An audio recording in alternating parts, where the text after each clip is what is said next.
Boa noite, meus irmãos. Privilégio estar aqui com vocês. Antes da gente ir para a Bolívia, tinha que vir aqui sim. Para alguns novos, muitos rostos novos aqui, que bom. Mas a gente passou, acho que quase meu seminário todo, né, Márcia? A gente, pelo menos uma vez por mês, a gente estava aqui na Moeb. Então era muito bom, foi um tempo de Deus. E melhor ainda ver o que Deus tem feito agora. E que bom que você faz parte disso. Que bom que estamos juntos. Queria te convidar, sem demora, a abrir a palavra de Deus em Atos capítulo 5, versículo 41 e 42, é o final do capítulo. Atos dos Apóstolos, capítulo 5, 41 e 42. Eu queria te convidar a ficar de pé.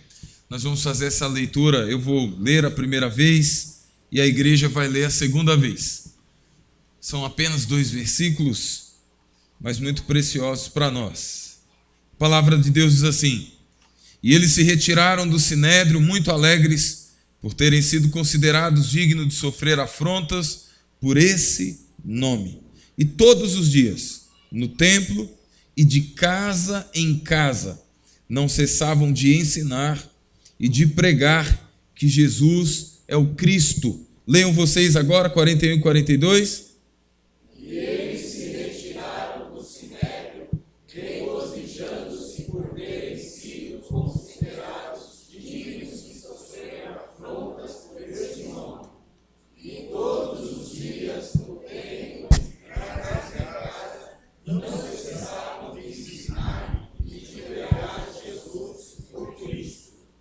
Senhor Deus, sua palavra foi aberta nessa noite.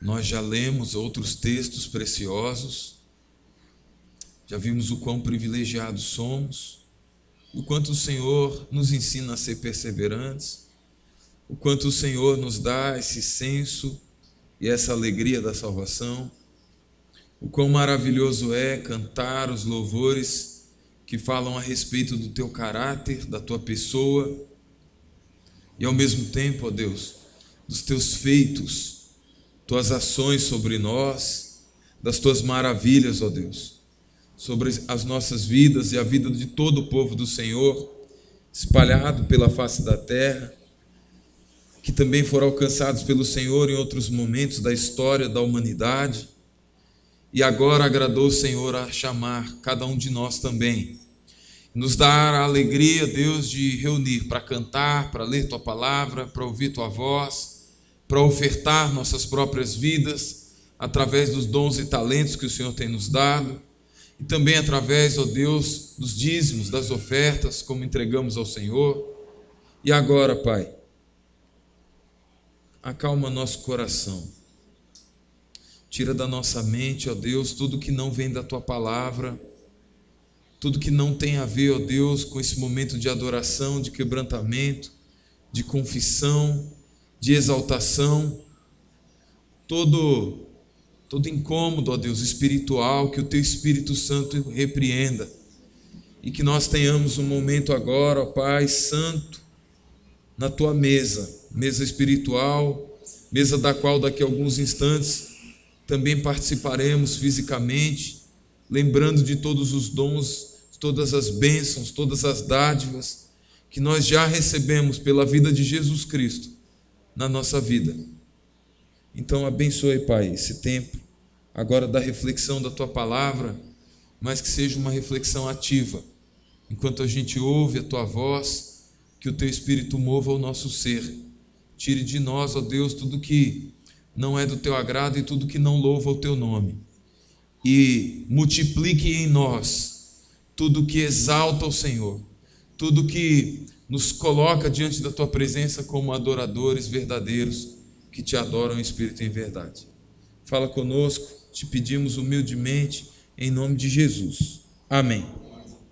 Pode sentar, queridos. Meus irmãos, alguns anos atrás, uma mulher da Eritreia veio parar no Brasil. Algumas pessoas já a viram, já a conheceram por causa do Ministério Portas Abertas. Se você não conhece o Portas Abertas, eu te desafio a conhecer. O Ministério Portas Abertas tem revista, tem site, tem campanhas mensais, trimestrais, anuais, e o Portas Abertas é um ministério que tem levado Bíblia há muitas décadas. Começou com o irmão André, como ele ficou conhecido, de levar Bíblias quando ainda existia a cortina de ferro da União Soviética. E cristãos eram assassinados porque simplesmente tinham uma Bíblia. Se os governantes da cortina de ferro descobrissem um cristão que tivesse pelo menos uma porção da Bíblia, ele era assassinado, e junto à sua família. Um dos missionários brasileiros que passou por esse contexto, não muito conhecido dos irmãos do meio reformado, mas bem conhecido dos meios pentecostais e assim por diante, algumas igrejas tradicionais, o pastor Josué Irion entrou na cortina de ferro, e ele foi preso junto com um amigo dele, naquelas épocas duras, e ele viu ao seu lado o seu amigo ter o crânio massacrado por uma arma, por conta de carregar e distribuir a Bíblia. E o Josué Irion, que não foi assassinado nessa ocasião, continuou. Assim como essa irmã da Eritreia, que faz parte do ranking dos 50 países que mais perseguem cristãos, veio parar no Brasil, porque no seu país ela foi presa, foi ameaçada de morte várias vezes, e ela não parou de pregar o Evangelho. Quando ela ainda era muito jovem e já dona de um salão de cabeleireiro, já cantava, tinha uma bela voz, ela gravou um CD naquela época, 2000 e pouquinho, gravou um CD para distribuir entre jovens não cristãos. E eles começaram a ouvir os louvores e começaram a se render ao Senhor. E começou a trazer uma certa efervescência na cidade dela, que os jovens começaram a buscá-la para ouvir. E ela pregava em praça pública, ela pregava na frente de uma catedral católica. Até que um dia, alguns policiais se aproximaram dela e pediram para ela calar a boca. A Eritreia orou durante algumas décadas para ter a sua liberdade, para ter o país democraticamente organizado. E na época da Ellen, quando ela gravou esse CD, a Eritreia tinha recebido a sua liberdade política. Só que as igrejas da Eritreia também começaram a esvaziar. Quem tocava antes para Deus, começou a ir embora. Porque eles já tinham recebido o que eles queriam, então eles foram embora. Isso incomodava muito o coração dela, por isso ela continuava pregando. Na primeira vez ela recebeu uma ameaça, na segunda vez ela foi parar na delegacia, e na terceira vez ela foi espancada e foi para a prisão. Foi liberta depois de alguns dias, mas continuou pregando, e foi presa pela quarta vez. E agora muito espancada, agora já não numa prisão, numa cadeia comum, mas num presídio. E quando ela chegou ao presídio, onde havia centenas de cristãos, inclusive muitos jovens, eles gritavam e pediam a ela que os ajudasse. E ela se lembrou de Atos capítulo 16, quando Paulo e Silas, por pregar na cidade de Filipos, foram espancados em praça pública, foram presos, foram judiados, e à meia-noite, mesmo todos machucados, mesmo humilhados, envergonhados perante toda a sociedade da cidade de Filipos, Paulo e Silas louvavam a Deus. E a Bíblia diz que à meia-noite houve um grande terremoto. E a Ellen lembrou disso enquanto estava sofrendo, também toda ferida e vendo muitos cristãos lá presos. E ela não tinha muito o que fazer, ela começou a cantar. E ela começou a cantar em alta voz, como Paulo e Silas. E os guardas começaram a dizer que ela parasse, mas ela não parava. E há relatos que enquanto ela cantava, a presença de Jesus era tão real no presídio, que todas as vozes se calavam, e todos os gemidos de dores terminavam, enquanto ela cantava, enquanto ela adorava a Deus, enquanto ela pregava através do louvor. E ela passou algum tempo ali até que os Guardas abriram mão de proibi-la, porque ela não se calava, mesmo diante de torturas, e decidiram que a tirariam daquela prisão e levariam ela para um container do presídio aberto na Eritreia. Os containers funcionam como instrumento de tortura, porque a Eritreia faz muito calor de dia e à noite faz muito frio. E o container te cozinha à noite e te congela à noite, de dia e te congela à noite. De dia ele ferve você, à noite ele congela você. As experiências dessa irmã, você poderia pesquisar depois, busca aí no Portas Abertas, mas o resumo de tudo é que ela passou mais de 2 anos dentro de um container. E uma das vezes que ela foi de novo machucada, violentada, o guarda dizia para ela: entrega a Bíblia. Onde você escondeu a Bíblia? E ela dizia: a Bíblia está aqui e aqui. E eles bateram na sua cabeça e bateram no seu peito, até que ela não pôde ficar mais de pé. Mas depois de 2 anos, quase 3 anos, Deus foi gracioso e tirou ela do container. Ela foi para a Europa, e quando ela chegou na Europa, o que vocês acham que ela fez? O que vocês acham que ela fez? A primeira coisa que ela fez foi gravar um novo CD, para continuar pregando o Evangelho de Jesus Cristo. E ela nunca se calou. O que mantém alguém assim? O que mantém um coração? O que mantém o foco?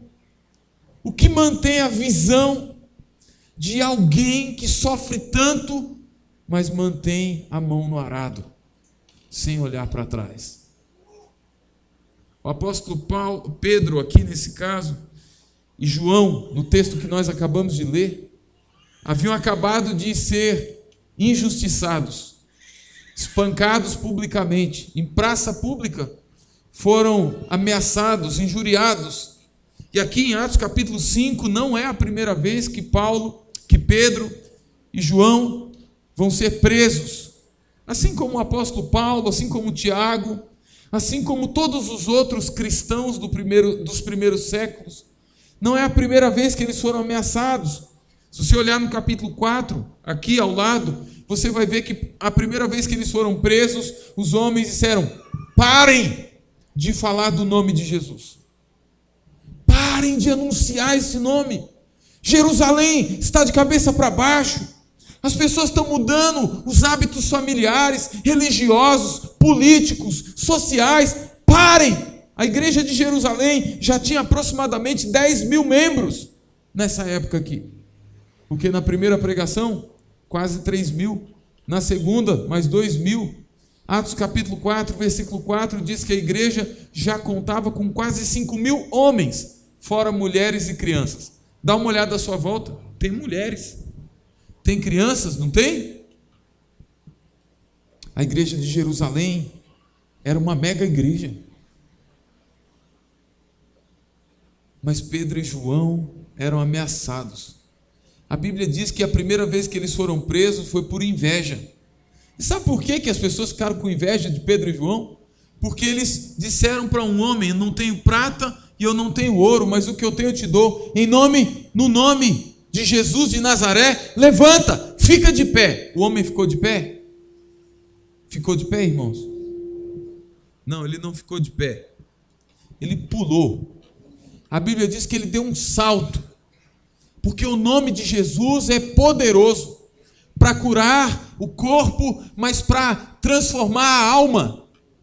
O nome de Jesus realmente tem poder.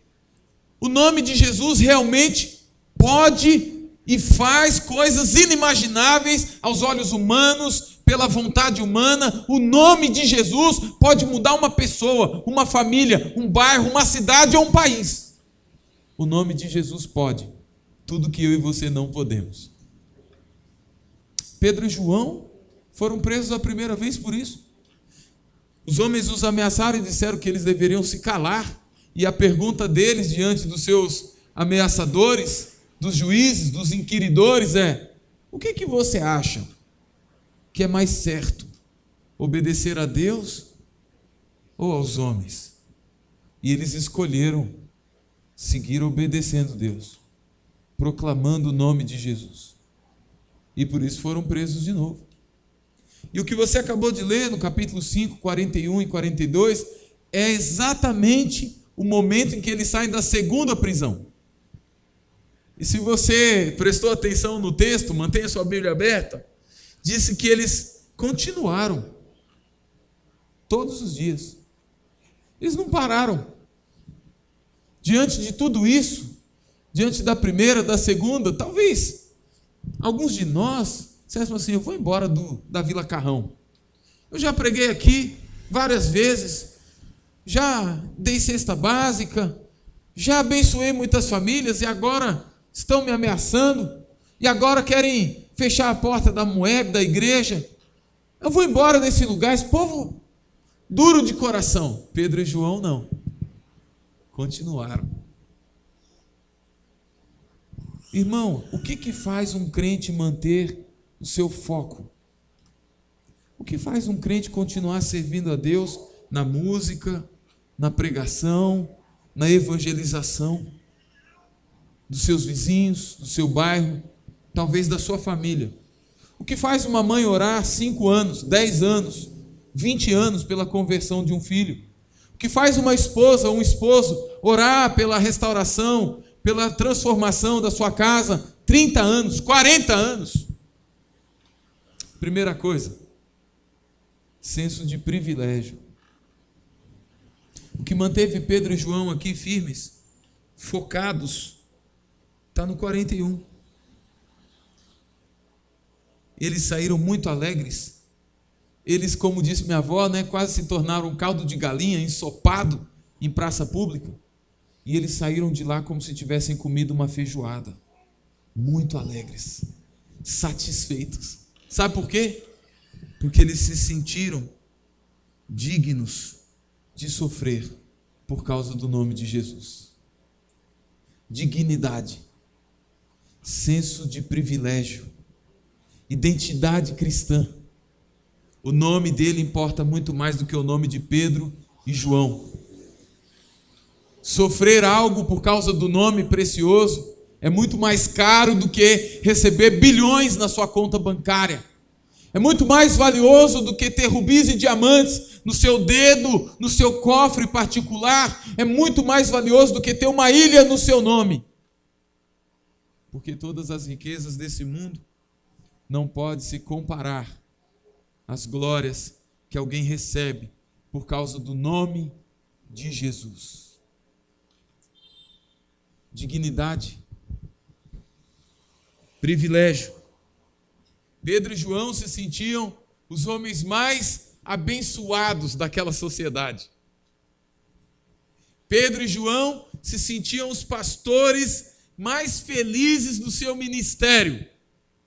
E por mais que tudo que estivesse acontecendo ao redor deles dissesse: pare, cale-se, vá embora, abandone, Pedro e João falava mais, pregava mais, amava mais, seguia com as mãos no arado e não olhavam para trás, para a direita e nem para a esquerda, mas firmemente para o autor, consumador da nossa fé, que é Jesus Cristo, o nome que está acima de todo nome. Pedro e João não estavam se importando com a fama deles. Olha, o pastorzão da primeira igreja presbiteriana de Jerusalém. Pedro e João não estavam se importando com o que as pessoas iam falar deles nas esquinas. Olha, que pobre coitado, serve tanto Deus, e olha aí apanhando dos homens, sendo pisados pelos homens. Coitadinhos. Oh, tem misericórdia. Não. Pedro e João, irmão, era lenha no coração. Pedro e João não tinha sebo na canela para fugir, não. Pedro e João ficava para proclamar mais. Você sabe que Pedro e João nos fazem lembrar das belas flores. E a Bíblia diz que os discípulos de Jesus são como o bom perfume dele no mundo. Você sabe quando sai um bom perfume de uma flor? Você sabe qual é o melhor momento? Qual é o momento que a flor mais, o perfume dela mais exala?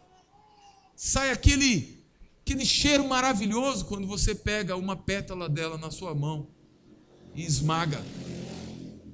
Ou quando alguém pega a flor e a tritura, sai dela sua essência. Parece-me, diante do texto, que os mais fiéis, que mantêm a mão e o coração no arado, que mantêm a vida no altar, e que uma vez consagrado em servir ao Senhor, nunca mais a abandonam. O que me parece é que Deus nos moe também. Porque se agradou a Ele moer o seu Filho Jesus Cristo, eu e você que carregamos o nome, não vamos escapar. E para que o bom perfume de Cristo seja exalado pelo mundo, é nos momentos em que mais somos moídos, é nos momentos em que mais sofremos, perseguições, afrontas, injúrias. São esses momentos que as maiores portas da proclamação do Evangelho se abrem. São esses momentos que mostram ao mundo quem verdadeiramente é Pedro e João, Tiago, Pedro, Paulo, João Calvino, Martinho Lutero, Pastor Felipe, Flávio, Gilmar. Esses momentos em que as aflições nos apertam tanto, que lágrimas rolam, que a tristeza às vezes toma conta do nosso coração, que a insegurança nos impede muitas vezes de seguir em frente. São esses momentos que o nome de Jesus deve ser glorificado, honrado, adorado por você, testemunhado diante do mundo que está em trevas e que vai ver a grande luz por causa do nome na sua vida. O senso de quem é salvo, esse privilégio de quem se sente digno, porque recebeu uma dignidade que nunca teve. Nunca teve. Antes inimigo de Deus, rebelde. Como lemos a palavra, Romanos capítulo 5, versículo 8, Deus prova o seu amor para conosco quando ainda éramos seus inimigos. Indignos, sujos. Você não tinha algum pecado, você abraçava o pecado, você vestia o pecado todo dia e se alegrava, você experimentava o sabor do pecado todos os dias e você achava ótimo. Mas em Cristo Jesus, nós recebemos uma nova condição. Por causa do nome de Jesus e da obra que Ele realizou no meu nome, por causa de mim e de você, nós agora já não somos mais inimigos de Deus. Somos amigos de Deus. Somos servos de Deus. Somos filhos de Deus. É uma nova condição. De todas as riquezas que você poderia receber, Efésios capítulo 1 diz que nele nós recebemos toda sorte de bênçãos espirituais. Não tem conta bancária, não tem carro importado, não tem casa, sítio, chácara, não tem benefícios desse mundo que vão dar a você um documento tão valioso, uma identidade tão gloriosa de ser cidadão dos céus andando na face da terra. Senão o nome de Jesus, senão a obra, a vida de Jesus na sua vida. Alguém assim persevera, porque todo privilegiado persevera. É mentira de quem diz que se sente servo de Deus, privilegiado por essa nova vida. É mentiroso se no momento da aflição e da dificuldade, da enfermidade, abandona o trabalho do Senhor, se abandona a comunhão com o povo do Senhor. É mentiroso, é mentirosa, porque todo privilegiado não consegue deixar de fazer o que faz para a glória daquele que o chamou das trevas para a sua luz, da morte para a vida, da inimizade para a amizade, para a reconciliação. Por isso Pedro e João aqui, no 42, todos os dias, Lucas está querendo dizer para mim e para você, em todo o tempo, manhã, tarde, noite, madrugada, todo o tempo. No templo, de casa em casa, ele está querendo dizer em todos os lugares. No seu trabalho, Pedro e João não conseguiam calar a boca. Eu lembro que um dia eu entrei na minha casa, desses dias que a gente chega muito cansado, cabeça gorda, e eu queria só sentar um pouquinho assim no meu sofá, tomar um copo d'água, sentar ali tranquilo e ficar ali pelo menos uma meia hora, quietinho. Aí me veio uma pessoa pequenininha assim, com o cabelinho todo enrolado, e começa: pai, por que... E eu, meu Deus, eu sentia como se ela me metralhasse. Eu não disse para ela calar a boca, não disse para ela ficar em silêncio, mas eu disse assim: Luísa, papai está muito cansado, filho. Deixa eu ficar só um pouquinho aqui no sofá. E ela falou assim: pai, eu sou mulher, eu preciso falar, eu tenho muita palavra para falar, pai. Você tem que me ouvir, pai. E eu, meu Deus, então fala, minha filha. E a meia hora que eu queria, ela ficou, falando. Persistência. Pedro e João não paravam de falar. Todo o tempo. Por mais que as pessoas dessem desculpas a eles.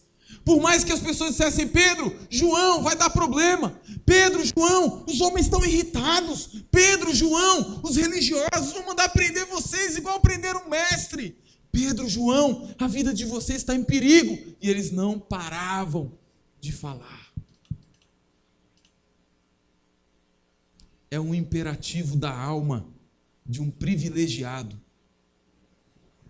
Perseverar. Persistir. Continuar.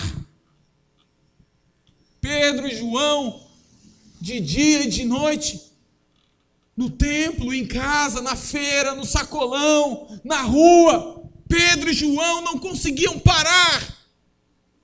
Não cessavam de ensinar. E o ensino eu gosto muito, porque o ensino aqui é aquele ensino contínuo. É o ensino de pergunta 1, pergunta 2, pergunta 3, pergunta 100. E eles iam ensinando a igreja. Porque às vezes lá no templo ele podia ter 1 hora para falar. Talvez eles tivessem 2 horas. Porque na África tem lugar que a pregação são 3 horas. Talvez Pedro e João tivessem 3 horas para pregar. Talvez Pedro e João pudessem passar manhãs e tardes com grupos para discipular. Você já imaginou a aula da EBD de Pedro e João?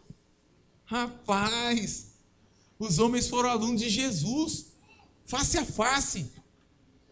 Pedro e João tinham amor de: James, olha, nesse lugar aqui, você entendeu, James? Não, estou com uma dúvida. Então fala aí, James, qual é a sua dúvida?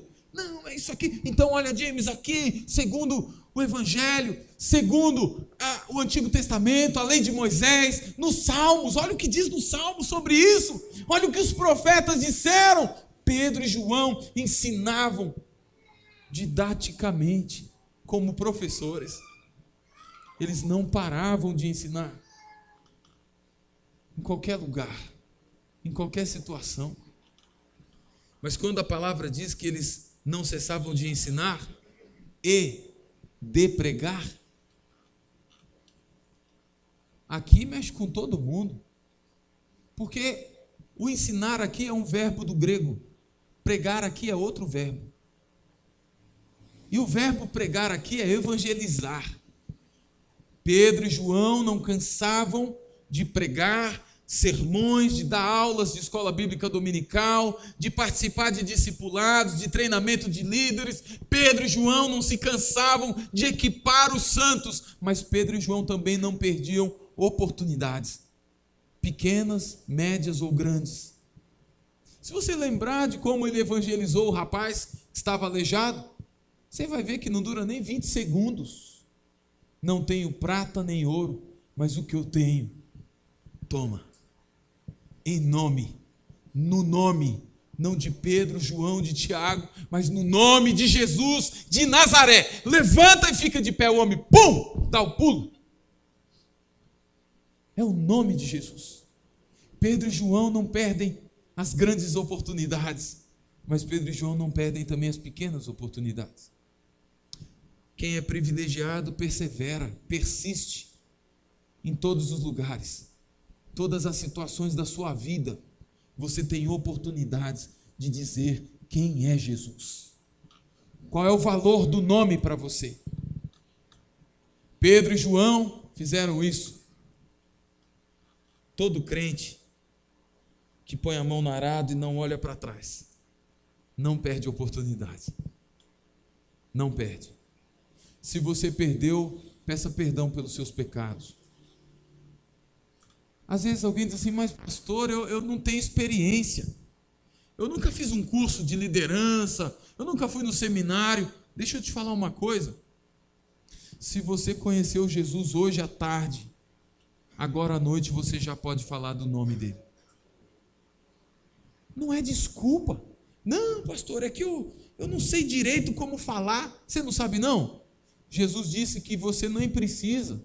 O que você precisa é orar. Se você orar, na hora certa o Espírito Santo vai dar as palavras que você precisa falar. Meus amados irmãos, quem põe a mão no arado não pode olhar para trás. Quem começa a trabalhar para Jesus não pode ter outro chefe. Você não pode ser seu chefe. Seu coração não pode ser o seu chefe. Os inimigos da cruz não podem ser os seus chefes. Mas a partir do momento que você disse, Senhor, eis-me aqui, eu quero te servir, você colocou as mãos na obra do Senhor. E você não pode abandonar. Nunca mais. Porque isso é coisa de privilegiado. E todo privilegiado persevera, persiste, insiste. Tenha 10 pessoas ou uma. Seja o dia de 40, 50 graus, ou o dia de 30 graus abaixo de zero. Eu tenho um pastor amigo, daqui de São Paulo, e o pior, da praia de Santos. Cresceu na praia, pegando onda, pegando bronze. Sabe onde ele é pastor agora? Lá no Canadá. Lugar que faz 30 graus abaixo de zero no inverno. E ele não para de pregar. Imagina o brasileiro, Flavião, bronzeadão, chega naquele clima. Não pode nem, quase que não mostra nem o olho no inverno, é só aqui, ó. As roupas, tudo parece nem roupa, parece uma casa, né? A pessoa anda, parece uma casa em volta dela. Deve ter até um ar-condicionado esquentando lá, né? Mas o privilegiado persiste. Não é o clima. Não é o clima que me faz pregar. Não é o clima que me faz cantar. Não é a efervescência política, social que me faz continuar. Não é o meu patrão que me dá alegria para viver. Não é o meu salário do final do mês. Não é o meu convênio. Não é o remédio. É o nome de Jesus. É o nome. É o nome. É a obra dele. Dignidade recebida me faz insistir quando eu tenho muito tempo ou quando eu tenho pouquinho tempo. Pessoas como Pedro, como João, como a Ellen, são muito abençoadas, irmãos. Tem gente que olha de fora e fala assim, tadinho, ele está assim, ó, pode vir. Enquanto tem gente que está com a vida, né? Não está nem aí para Jesus. Não se importa com o nome de Jesus. Só importa com o nome de Jesus quando ele precisa de algo. Ele precisa de uma saúde. Está doente, ele fala, agora eu vou buscar Jesus. Quando ele fica desempregado, quando as contas chegam. Ô, pastor Felipe, ora aí por mim, pastor. Vamos fazer uma campanha aí de 7 dias? Não, de 72 horas de jejum. O miserável até não come, né? Mas isso não é coisa de privilegiado não, irmão. privilegiado. É como Pedro e João. É como Martinho Lutero foi diante do imperador, não de um país, mas de vários países, que ameaçava a sua cabeça. E disseram para ele: nega tudo que você escreveu. Renega a Bíblia que você está ensinando. E ele disse: não posso, não devo, porque não é inteligente alguém ir contra a própria consciência. E a minha consciência, disse Lutero, está encharcada do Evangelho. A minha consciência está cativa às verdades da palavra que eu ensino, que eu transmito, que eu evangelizo. Eu não posso parar, eu não posso renegar, eu não posso trair, eu não posso dar as costas para Jesus, eu não posso dar as costas para as verdades da Escritura, porque alguém está ameaçando minha vida. Seja feita a vontade do Senhor e que Ele me abençoe. Essas são as palavras de Lutero. Quais são as suas palavras? Quais são as nossas palavras diante das dificuldades do ministério cristão? Porque o ministério cristão não é só de quem canta. O ministério cristão não é apenas de quem vem aqui ler o texto bíblico e ora, de quem dá aula de escola bíblica dominical. Não, o ministério cristão pertence a todo cristão que está sob o nome de Jesus Cristo, que foi abençoado por causa do nome, que foi salvo, que é cuidado 24 horas por dia, 30 dias por mês, 365 dias no ano. Esta tem um ministério dado por Deus. Vá e faça discípulos. Quantos discípulos você fez esse ano? Na vida de quantas pessoas você tem investido? Tempo de oração? Tempo de comunhão? Quantas pessoas você falou esse ano? Quantas pessoas você levou para casa com a desculpa do cafezinho paulista para compartilhar a vida eterna de Cristo Jesus? Todo privilegiado persevera. Que Deus te ajude, meu irmão. Põe as mãos no arado. Não pode, não deve olhar para trás. Não olhe. Não pare de fazer o que Deus te deu para fazer. Está chegando o final de 2024, mas já vai começar 2025. Tudo que você deixou de perseverar em 2024, que Deus te dê poder, unção, ousadia e graça para você persistir e produzir a 30, a 60, a 100 por um.